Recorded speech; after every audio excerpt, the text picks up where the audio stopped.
Hello guys, my name is Kaushal Patil and our today's video topic is what is arrays in Java. So first of all, let us discuss what we are going to cover in our today's topic. So first of all, we will see what is arrays in Java. Then we will see the syntax of array.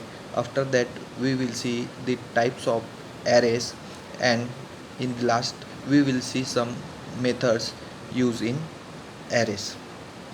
So let us discuss first what is arrays in Java.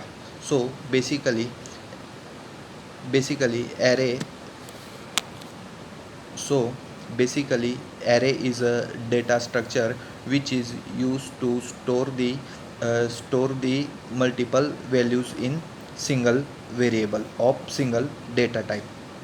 Array is an object in Java which contains similar types of data in the contiguous memory location. So the syntax of array, we can create the array by using two methods. First of all we will give the data type, that is int, then array, then a equals to, in square bracket we will pass the value. So this is the first way, and the second way is data type, that is int, then square bracket a equals to new int and square bracket. In that square bracket we can pass the length of the array. So in these two way we can create the arrays. So now let us move on to the types of array. Basically uh, there are two types of array. They are single dimensional array and multi-dimensional array.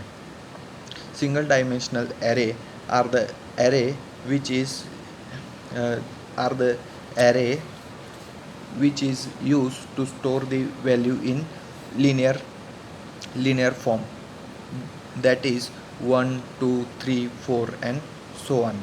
And the multi-dimensional array, next one is multi-dimensional array. So basically in multi-dimensional array we store the array as array of an array. Each element of the multi-dimensional array is an another array. It can exist both rows and columns. So these are the two types of arrays used in Java. uh, Java. The mostly methods can perform the mostly method basically perform in the arrays are sorting. There are lots of sorting techniques used in array. Some of them are bubble sort, insertion sort, uh, insertion sort, and etc. These are the some techniques used for sorting the arrays. We can sort the array in both the ways, that is ascending or an descending ways. So this is all about arrays in Java. Thank you.